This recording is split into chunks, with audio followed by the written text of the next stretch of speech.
Ini yang dikatakan ayat ini. Sesungguhnya orang-orang munafik itu menipu Allah dan Allah akan membalas tipuan mereka. Apa balasannya buat orang munafik? Balasannya dia banyak sholat tetapi nggak ada dampaknya. Itu balasannya. Banyak yang kayak gitu? Banyak habis sholat marah-marah karena mendapatkan yang tidak diinginkan? Banyak? Siapa diantaranya? Ini pertanyaannya dipertajam sedikit. Begitu banyak mikirnya orang lain. Saya tanya lagi, siapa diantaranya? Batal salamnya. Batal salamnya. Tekaci.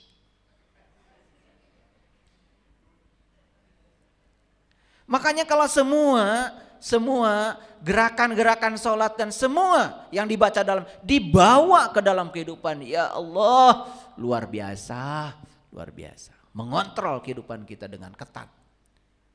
Sehingga kehidupan kita itu selalu diliputi oleh keberlimpahan. Kita bisa memahami orang lain, bisa memahami diri sendiri. Kebijaksanaan pencerahan terjadi itu setiap saat.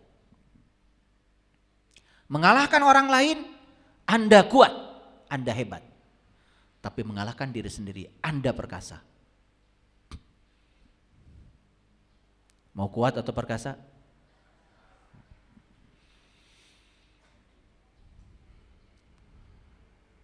Ternyata perang yang sebenarnya itu adalah melawan diri sendiri.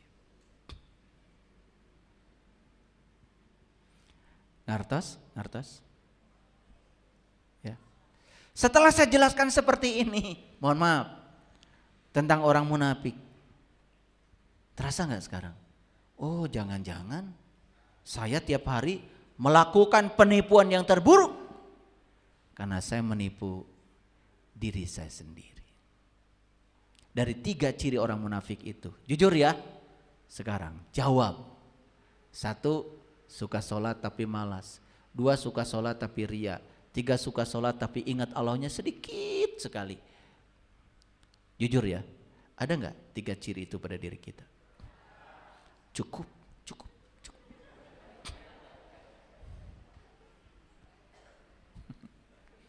Makanya pantas kata Quran nih di ayat selanjutnya. Innal munafiqina fi darkil asfali minan nar walan tajidalahum nasyira. Sesungguhnya orang munafik itu berada pada tingkatan yang paling dalam dari neraka dan tidak akan mendapatkan seorang penolong pun bagi mereka. Maaf ya, lihat saya semuanya. Ada nggak orang habis sholat kemudian marah-marah sama orang lain? Ada? Ada.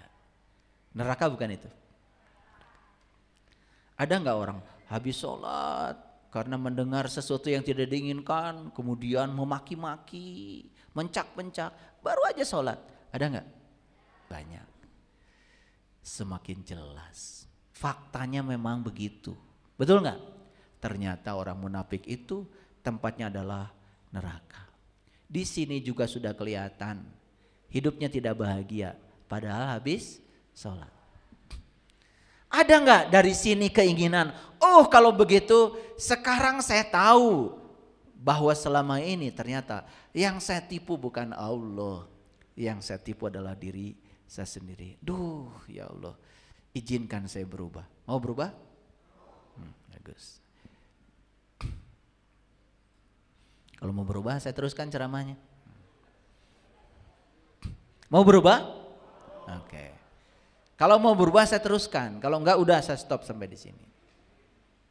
Yuk kita baca pelan-pelan. Lihat ayat ini. Innal ladzina kafaru sawa'un 'alaihim a'anzartahum am lam tunzirhum la yu'minun. Sesungguhnya orang-orang yang tertutup. Innal ladzina kafaru. Siapa sih yang tertutup itu? Siapa sih orang kafir itu? Kafir sudah jadi bahasa Inggris cover. Sudah jadi bahasa sepak bola kiper, sudah jadi bahasa pasar koper, sudah bahasa gaul kuper. Itu semua dari kafir itu. Kata dasarnya dari situ, turunannya udah banyak. Semua mengartikan tertutup. Maaf ya, kan selama ini kita enak aja. Ngajinya keluar, mengkafir-kafirkan orang. Lo merasa diri paling benar, padahal kelakuan gak karu-karuan. Coba sekarang ngajinya ke dalam. Sesungguhnya orang-orang yang tertutup, tertutup apanya? Tertutup segalanya, tertutup pikirannya, tertutup hatinya, tertutup mata kolbunya. Coba kalau orang-orang yang tertutup, dinasehati, tidak dinasehati, lempeng. Yang suka lempeng apa? Lempeng. Piraku tuh apal. Tah eta nu haram teh. Lempeng we. Tara belok sih eta mah. Sesungguhnya orang yang tertutup sama saja bagi dia. Diberi nasihat, tidak diberi nasihat, tidak juga akan terbuka. Jadi iman itu artinya terbuka. Makanya cocok dengan kata-kata Nabi Muhammad, al-iman tasdiqun bil qalbi wa iqrarun bil lisan wal amalun bil arkan. Iman itu harus dimulai dari kolbu. Apa itu kolbu? Langit dan bumi tidak akan cukup menampung zatku, kata Allah. Tapi kolbunya orang yang beriman, itulah baitullah. Itulah rumah Allah yang sebenarnya. Kunjungi itu, kunjungi itu, kunjungi itu. Kunjungi. Karena Allah bilang, aku bersama kamu. Lebih dekat daripada urat nadi leher. Gak mungkin rumahnya jauh. Jujur nih, pertanyaan dari saya. Pernah gak ada orang ngasih peringatan, ngasih nasihat gitu. Cuman lewat telinga kanan, keluar telinga kiri. Pernah gak? Kenapa begitu? Karena kita tertutup. Kitanya penuh.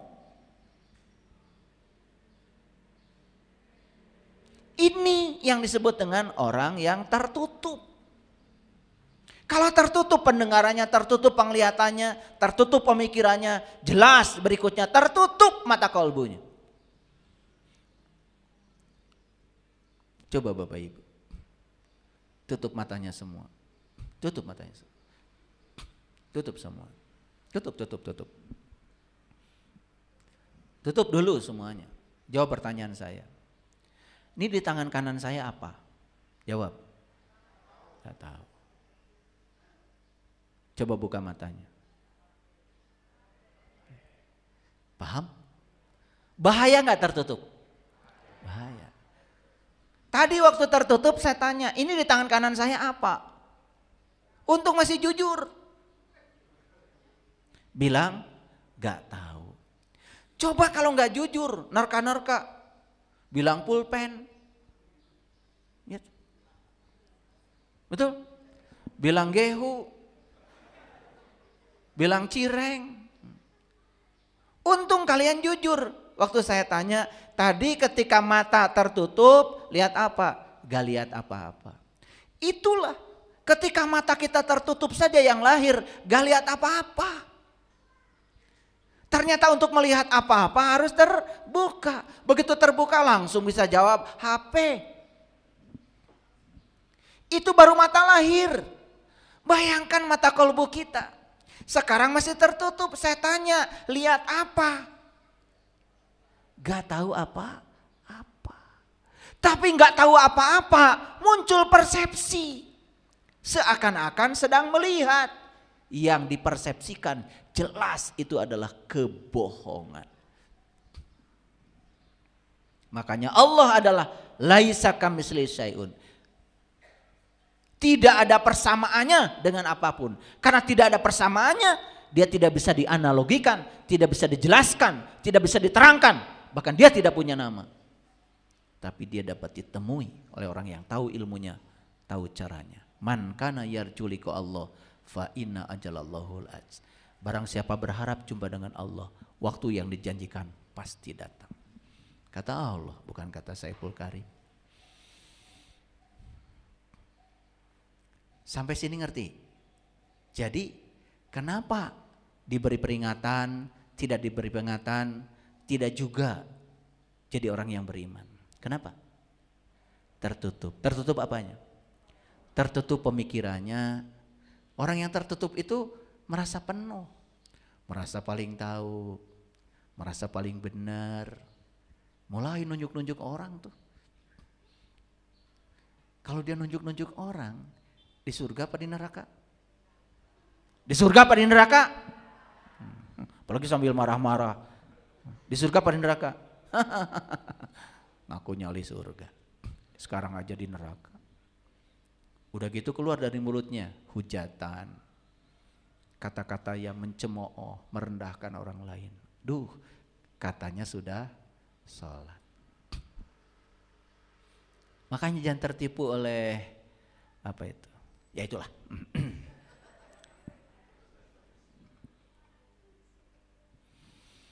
Khatamallahu ala qulubihim wa ala sam'ihim wa ala absyarihim ghishawatu walahum adzabun adzim. Allah telah mengunci kolbu. Kenapa kolbunya tertutup? Pendengarannya juga tertutup, penglihatannya juga tertutup. Abai. Tidak mau mendengarkan nasihat orang lain, tidak mau mendengarkan pandangan dari orang lain. Banyak yang kayak gitu? Banyak. Makanya saya kasih apresiasi para hadirin yang hadir di tempat ini, yang mau hadir saja lalu memasangkan telinga dengan cermat, memasangkan mata. Di situ sudah mulai hidayah mengalir. Karena kata Allah di Quran, kunci hidayah itu adalah mendengar. Mendengar dulu. Jadi mau mendengar saja itu sudah hidayah mengalir, tapi baru permulaan. Belum dapat hidayahnya. Tetapi tanda-tanda untuk dapat hidayah sudah ada. Dengan memasangkan telinga. Coba orang yang tidak memasangkan telinga. Lah ngaji masarwa wae gitu. Stong didengi. Geus we urang mah ngilu leluhur urang. Da tiba heula ge kitu. Sanajan leluhur-leluhurnya teu terang. Betul? Betul? Ya, kita dikasih kecerdasan. Allah telah mengunci mati kolbu. Bayangkan, kalau kolbunya sudah dikunci, dari mana kolbu itu tertutup? Awalnya karena pendengarannya tertutup, penglihatannya tertutup. Maka siksa yang amat besar. Apa sih siksa dari Allah yang paling besar? Siksa yang paling besar adalah siksaan ruhani. Ingat, diri kita itu ada dua, diri yang jasad yang di luar dan diri yang di dalam, diri sejati kita. Selama ini kita cuma ngurus diri yang luar, diri yang di dalam gak diurus. Berarti kita selama ini mentelantarkan yatim. Yatim tuh ini yang di dalam nih, yang tak beribu tak berbapak. Makanya di Quran dikatakan, ara'aital ladzi yukadzibu biddin, celakalah para pendusta agama. Fazalikal ladzi yad'ul yatim. Mereka yang mentelantarkan yatim. Ditelantarkan yatim. Sholat cuma raganya saja, gak tahu melayang kemana tuh jiwanya. Ditelantarkan. Mulut ini terus tiap saat diberi makanan, tapi mulut rohani kita sampai sekarang pun tidak tahu mulutnya yang mana, karena kita gak kenal diri sejati kita. Cara ngasih makannya tidak tahu bagaimana, dan makanannya apa, sampai sekarang pun gak tahu.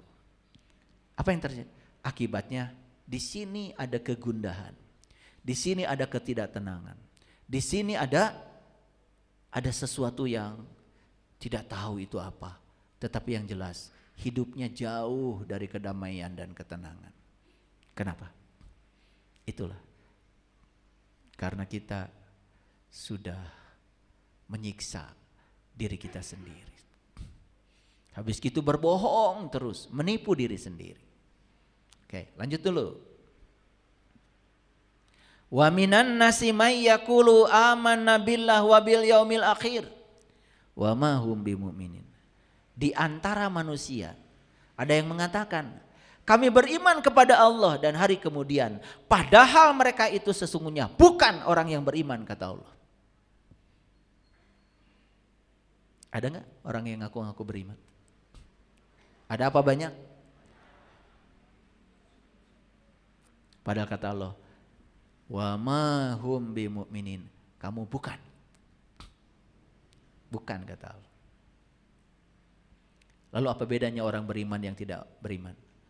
Bedanya sederhana. Orang beriman itu sudah terbuka mata kalbunya, sudah menyaksikan Dia, maka yang dia ingat setiap saat cuma Dia. Tapi orang yang tidak beriman itu cirinya sederhana, gak bisa ingat sama Dia karena tidak tahu Dia. Itu aja. Cuma gitu. Makanya tidak bisa mengukur iman tidak iman dengan pakaian. Pakaian mah bisa disarukkan. Iman dengan tidak iman itu adalah urusan kolbu. Karena apa? Yang tahu dengan yang tidak tahu itu beda. Yang tahu pasti ingat. Yang tidak tahu gak bisa ingat, gitu aja. Jadi kalau kita mau nanya apakah diri kita iman atau tidak iman, tanya aja. Saya bisa ingat gak sama Dia atau tidak? Saya sudah mengingat ini kan alam semesta. Ini bukan Dia, ini ciptaannya. Makanya li'ilafi Quraisy ilafihim rihlatas sita'i was-sayf falya'budu rabb hadzal bait. Sembah yang punya rumah, kata Allah. Sembah yang punya rumah. Malah kamu menyembah rumahnya. Sering dibaca ayat itu? Sering ya? Saking seringnya sampai nggak tahu isinya apa. Baca itu tenang aja. Saya baca ayat itu tuh bergetar ya badan saya. Falya'budu rabb hadzal bait. Sampai di situ. Allah bilang, sembah yang punya rumah. Awas, jangan sembah rumahnya. Sembah aku, jangan menyembah yang aku punya. Jangan minta rezekiku, jangan minta ilmuku, minta aku.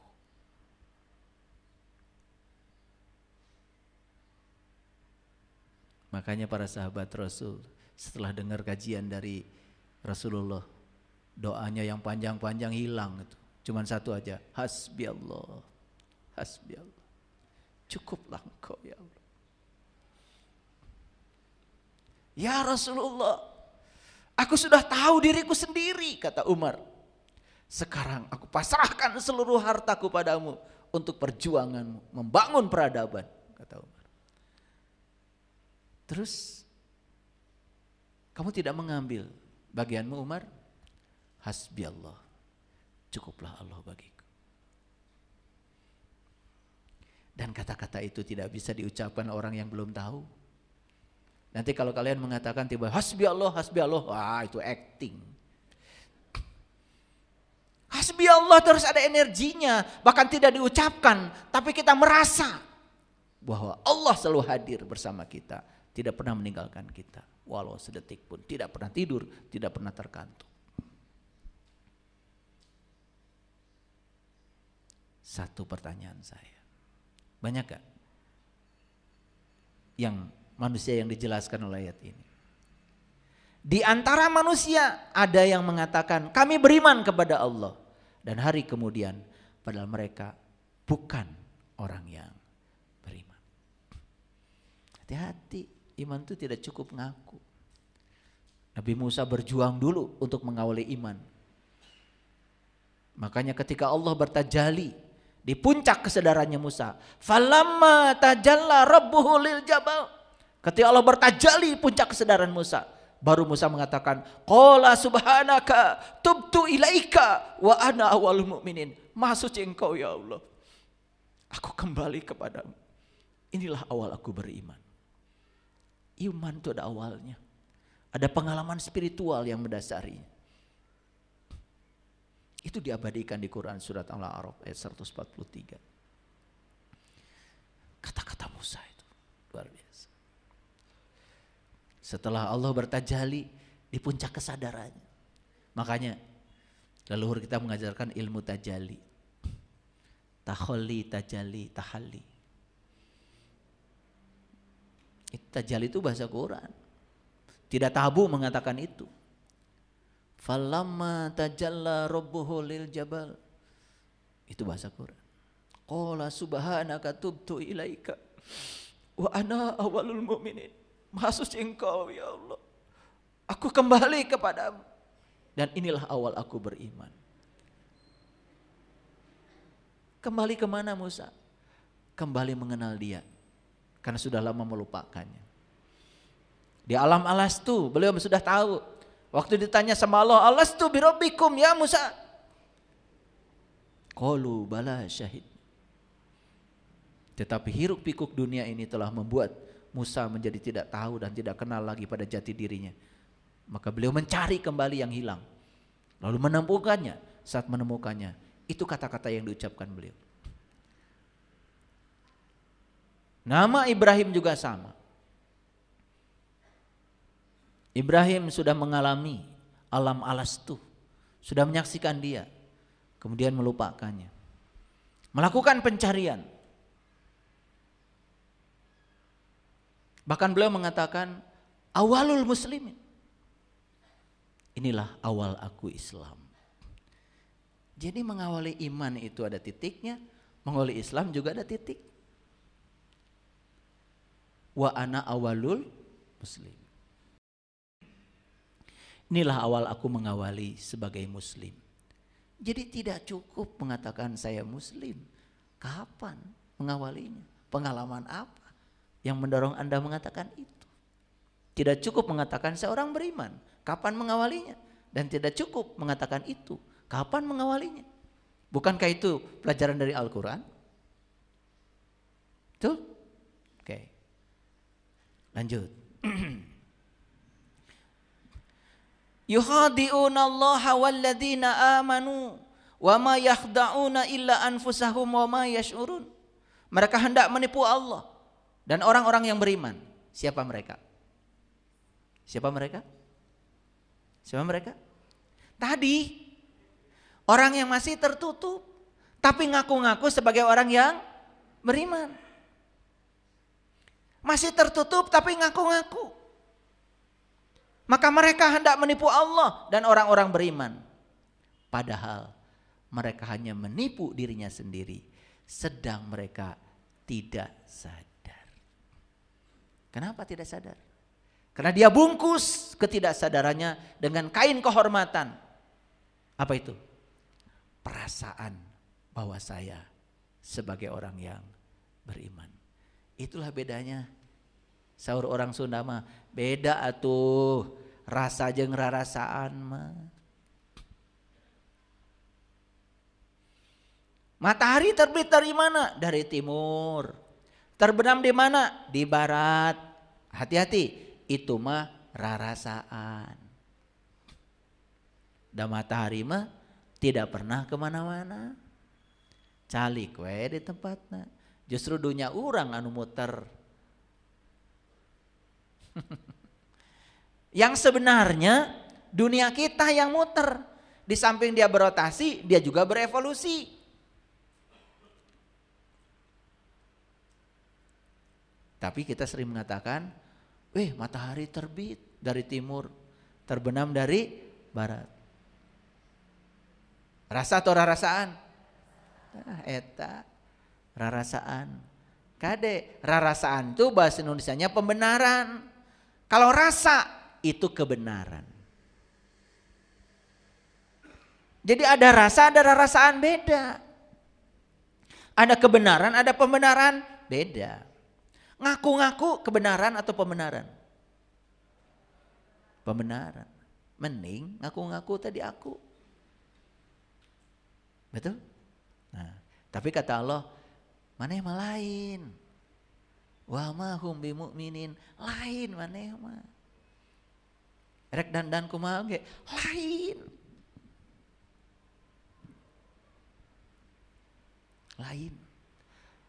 Wa ma hum bimu'minin, lain maneh mah. Lain. Beda tuh. Yang tahu dengan yang tidak tahu beda. Orang yang tidak tahu ngomong aja kelihatan bodohnya. Kau mau cicing mah.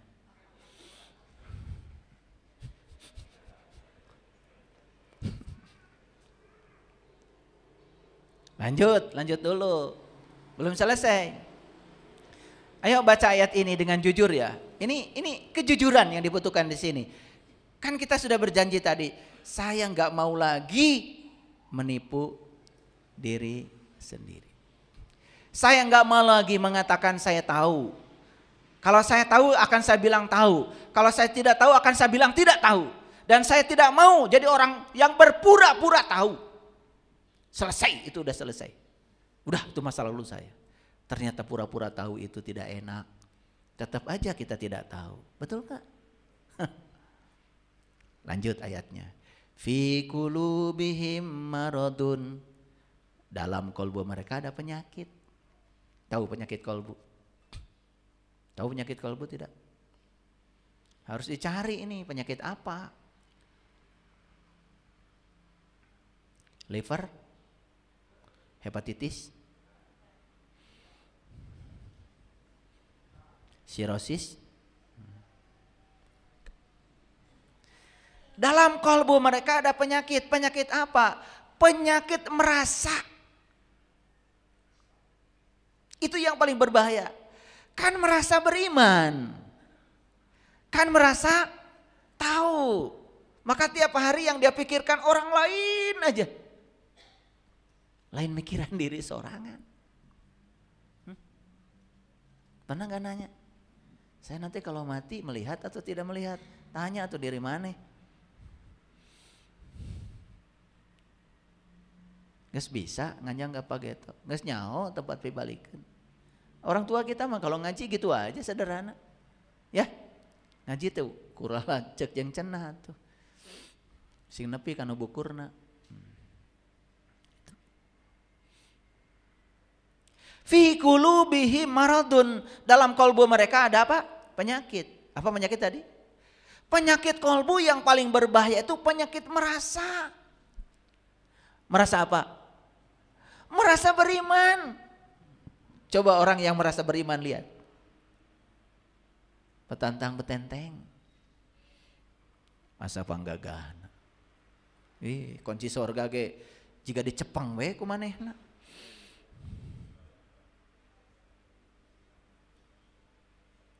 Yang paling berbahaya ini penyakit merasa. Barijeng merasanya itu bukan karena rasa, tapi rarasaan. Rarasaan teh geus iman gitu.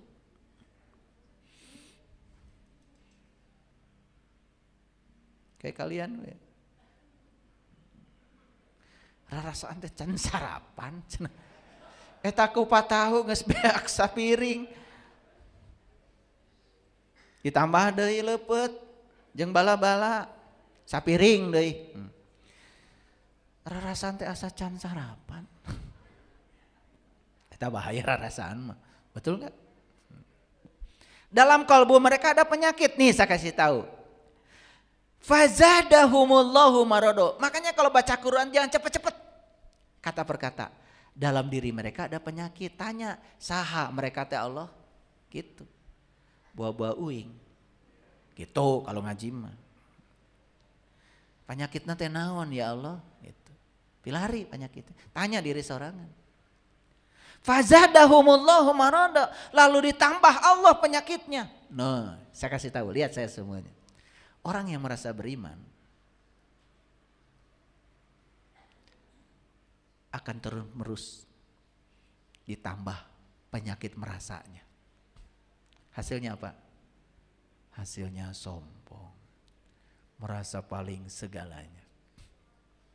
Bahkan Allah pun dikuasai oleh dirinya. Timbullah anarkis, merasa diri paling benar.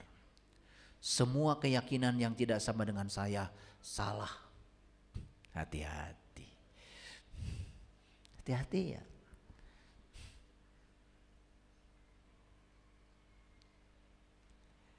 Ini terasa nggak? Coba kalau kita merasa, kemudian kita tidak jujur terus pada diri sendiri, perasaan merasa itu bertambah nggak? Bertambah, terus bertambah. Nah, kalau kita terus ya diselimuti oleh penyakit merasa, dan penyakit merasanya semakin tebal, semakin tebal, semakin tebal. Khatamallahu ala qulubihim. Wal tasakabu kata qalbun. Hesek nu kitu. Apalagi merasa saya ini adalah tokoh, merasa saya ini adalah siapa, merasa saya ini ahli apa, merasa saya ini pimpinan apa. Wah, makin dalam merasanya. Makanya ya ngaji mas satu syaratnya, tidak tahu apa-apa, tidak bisa apa-apa, tidak punya apa-apa, dan tidak merasa siapa-siapa. Beres dah ngaji. Merasa diri bisa aja, pasti tidak mendengarkan orang. Merasa diri tahu, jatuh kita langsung jadi orang bodoh. Merasa diri tahu, langsung jatuh pada apa? Pada jadi orang bodoh. Kenapa? Begitu kita merasa tahu, mencari tahu enggak? Mencari tahu enggak? Tidak. Lihat, orang merasa dirinya tahu, langsung selesai dia belajar, tidak mencari tahu.